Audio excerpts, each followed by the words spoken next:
So we're talking about what options does she have, because she's paying 8.5% here in interest. She's paying 21.5% here in the credit card. 1, 23, 29, 28, 29. What does this mean? What does this mean when I say she's paying this much interest out? What does that mean? That means what I just said. Let's do some numbers here. So let's take our very first credit card, $5,263. Do the math with me.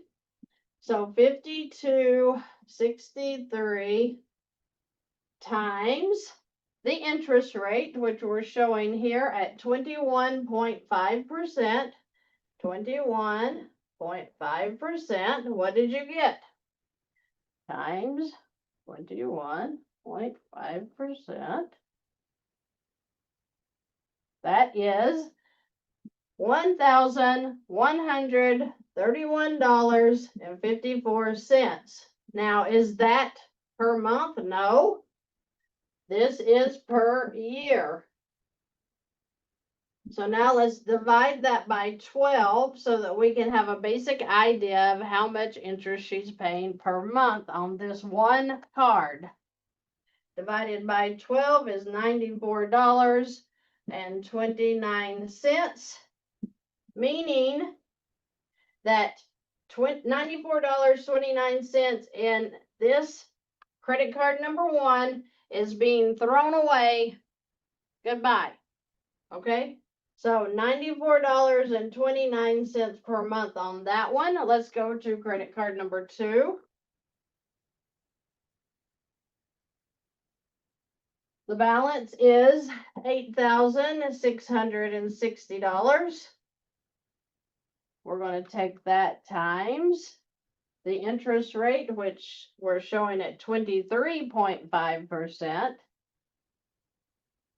So times 23.5% equals $2,035.10. All right, we're going to divide this by 12 because remember, this is for the whole year. Let's divide that by 12. Oh, that was all right.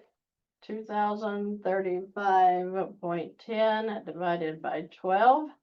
$169.59. Okay, so $169.59 just for 2 cards.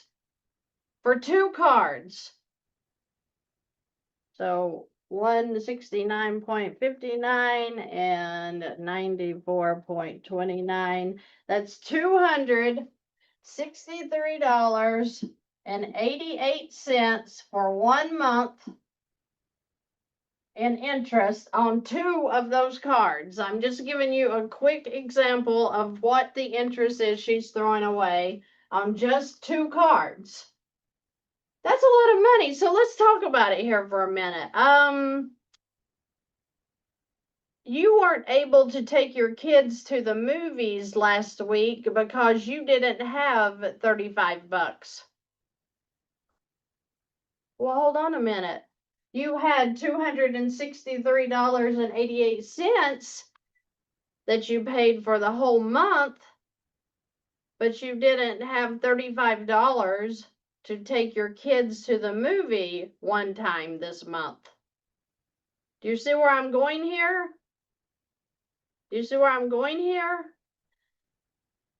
What happens when, if we added these other, that was the first 2.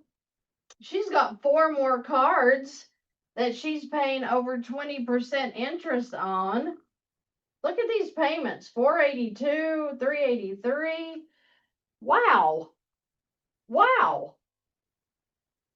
And you can't afford to take your kids to the movies? Does that make sense? What's happening? Seems like common sense to me. I don't know.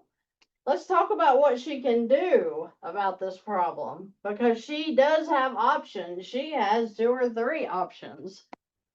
Uh-oh. Okay, so let's talk first about the real option. What's the real option that I see here that would be like, oh, wow, that would really change her game up?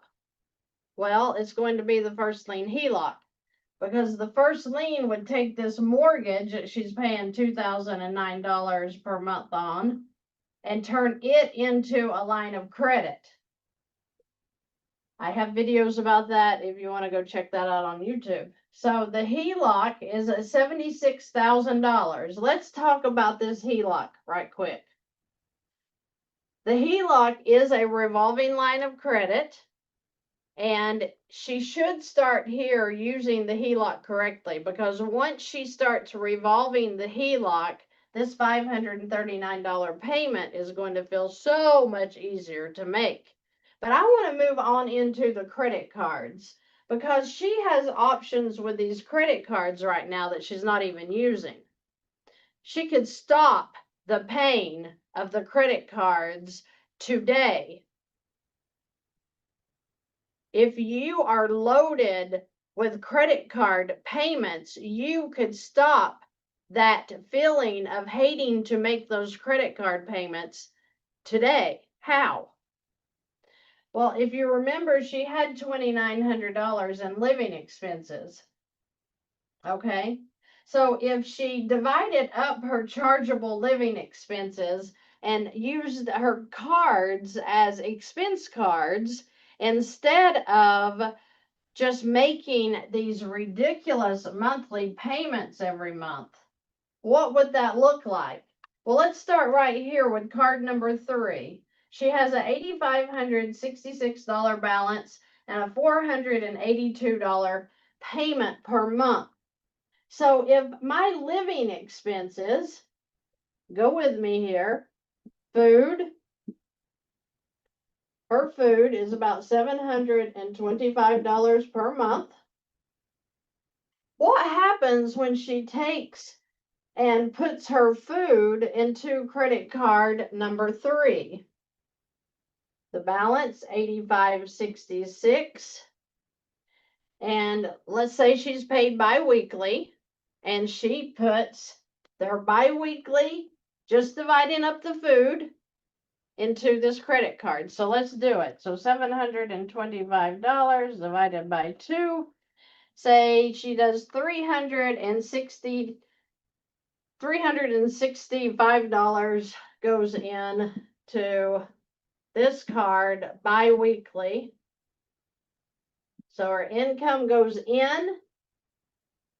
Now she has the money in the credit card to turn around and charge off her food, because we don't go necessarily and spend $300 at the grocery store. No, we're going to go in and spend $100, $125, $10, whatever. Maybe you go to the restaurant and you spend $50, whatever. The point is, she can use this credit card number 3 to do that. So she comes in, and we'll just do the math here so you all can see what we got going on here.